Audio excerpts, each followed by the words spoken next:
Good morning. নমস্কার, আমি পিঙ্কি ত্রিপুরা থেকে বলছি। সকলকে জানাই আমার আরও একটি নতুন ভিডিওতে অনেক অনেক স্বাগত। আশা করছি সবাই খুব ভালো আছো, আমরাও অনেক অনেক ভালো আছি। আবারও চলে এলাম নতুন আরেকটি ভিডিও নিয়ে তোমাদের সাথে অনেক গল্প করব বলে। তারই সঙ্গে সকালের এই মিষ্টি মিষ্টি ফুলের সঙ্গে আর সুন্দর পরিবেশটা একটু উপভোগ করি তোমাদের সাথে। তো সারাদিন আমি কি করছি না করছি অবশ্যই আজকের ব্লগে শেয়ার করব। তো চলো আমার সাথে জুড়ে থেকো।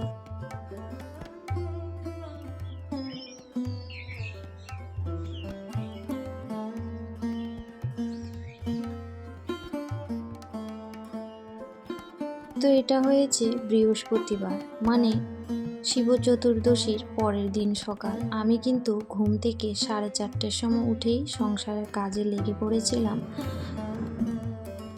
তো সেই সমস্ত কিছু কিন্তু একদম শেয়ার করিনি, কারণ অনেকটাই তাড়াহুড়ার মধ্যে কাজ করতে গিয়ে ক্যামেরা নিয়ে করা যায় না, খুব অসুবিধা হয়। আর এমনিতেই একটু ব্যস্ততার কারণে কালকে আমি ভিডিও দিতে পারিনি, মানে বৃহস্পতিবারে ভিডিও দিতে পারিনি। তো সেই জন্য একটু দেরি হয়ে গেল। তো যাই হোক, আমি যতটুকু পেরেছি আমার সকল বন্ধুদের কিন্তু সময় দিয়েছি। ব্যস্ততার মাঝেও সব সময় যে ভিডিও দিতে পারবো সেটাও তো নয়, কিন্তু চেষ্টা তো করি, কিন্তু হয়ে ওঠে না। তো যাই হোক, ঠাকুরের পূজাটা করিনি। আজকে তো চতুর্দশী, সকাল হয়তো 9:30 10টা পর্যন্ত থাকবে। আর তারই সঙ্গে বৃহস্পতিবার লক্ষ্মী মায়ের ঘর বসাতে হবে, আর ঠাকুরের একটু আরাধনা করি। আর আমার সকল বন্ধুদের জন্য মঙ্গল কামনা করি, সবাই যেন ভালো থাকে, সুস্থ থাকে, এই প্রার্থনা জানাই।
তো 6:30 বাজে, দেখতেই পেয়েছো আমার পূজা কিন্তু একদম কমপ্লিট। তাহলে ভাবতেই পারো আমি কত সকাল সমস্ত কাজ সেরে ঠাকুর পূজা করে নিয়েছি।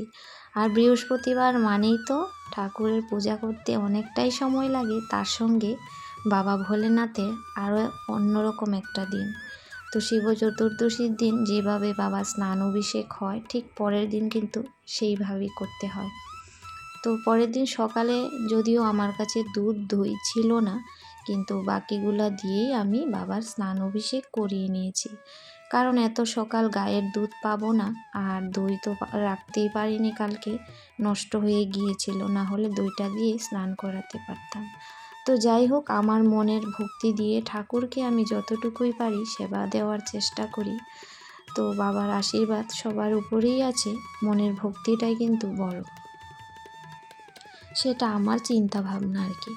তো যাই হোক, আমি কিন্তু কাজ করতে করতে সকালে যখন ঝাড়ু মোছা করছিলাম তখনই মানে অনেক কাজ আমি এগিয়ে রেখেছি। আটা মেখে রেখেছিলাম, তার সঙ্গে যে ছোলা আলু একটু মানে ডালের মতো করব, সেটাকেও কিন্তু সিটি দিয়ে রেখে দিয়েছিলাম। তো সেই জন্যই আর কি ক্যামেরা নিয়ে আর দৌড়াদৌড়ি করিনি, কাজের মধ্যে একটু মন দিয়েছিলাম সকালবেলা। তো তোমরা অনেকেই আমাকে মেসেজ করেছো, দিদিভাই কালকে ভিডিও দিইনি কেন, তো বললামই একটু মানে ব্যস্ততায় ছিলাম, ছেলের পরীক্ষা, তারপরে এই যে শিব চতুর্দশী সব কিছু মিলিয়ে। তো যাই হোক, এখানে কিন্তু আমার ডালটা একদম রেডি হয়ে গেছে, আর একটু বাদাম ভাজা করে দিয়েছি, কারণ অনেক দিন ধরে আমাদের নিরামিষ চলছে, আর একটু অদল বদল করে না খেলে আর ভালো লাগছে না আর কি। তো চতুর্দশীর দিন কিন্তু মানে আমার বর, আমরা দুইজন মিলে উপোস থেকে ঠাকুর পূজা করেছি। তো সেই জন্য আমি আর বড় ভিডিও করিনি, আর ও কিন্তু আমাকে বারণ করছিল ক্যামেরা করার জন্য। তো সেই জন্য আমি কিচ্ছুই করিনি, শুধু একটু একটু ক্যামেরাবন্দি করেছিলাম পুজোর পরের সময়টা, আর একটু মন্দিরে গিয়েছিলাম সেটাই।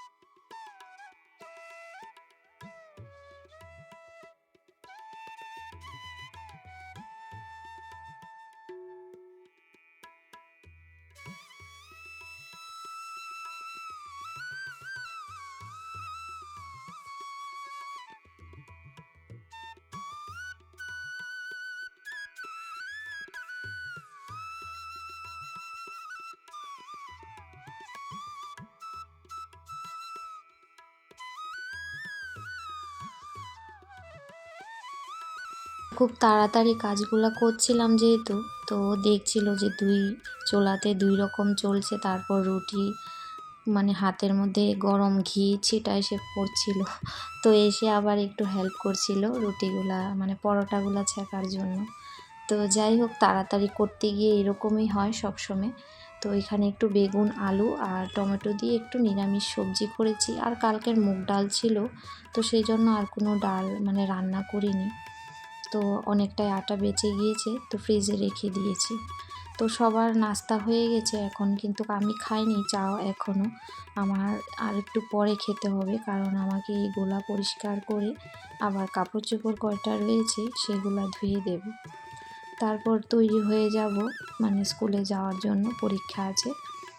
তো এই সব মিলিয়েই মানে চলছিল আর কি।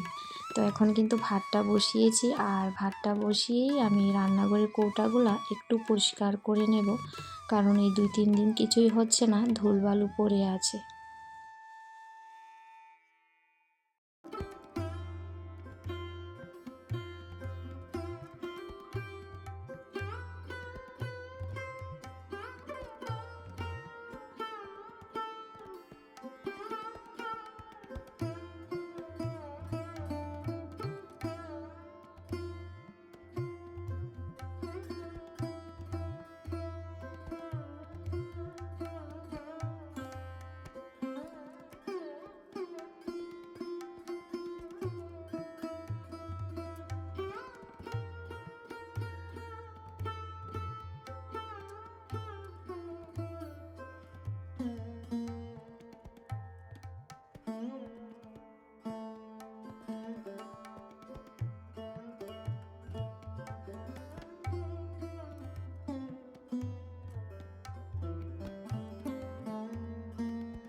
তো সকালের কাজগুলো এইভাবেই তাড়াহুড়ার মধ্যে কিন্তু আমি স্টেপ বাই স্টেপ আজকে গুছিয়ে নিয়েছি। আর গুছিয়ে তো যেটা সবচাইতে জরুরি, ছেলের পরীক্ষার ওইখানে যেতেই হবে। তো ওর বাবাও অনেক কাজে ব্যস্ত থাকে বাড়িতেও, যে সময় ওর বাড়িতে থাকা দরকার, যে কাজগুলি পড়ে থাকে সেগুলা কিন্তু গুছিয়ে যায়। তো সেই জন্যই সব জায়গায় কিন্তু চাইলেও যেতে পারি না, আর ঘুরতে যাওয়ার সময়টাও কিন্তু আমাদের হয়ে ওঠে না বেশিরভাগ সময়। তো যাই হোক, কাপড় চোপড় কিন্তু ধুয়ে নিয়েছি, আর ওইদিকে কিন্তু ভাতটা আমার হয়ে যাচ্ছে।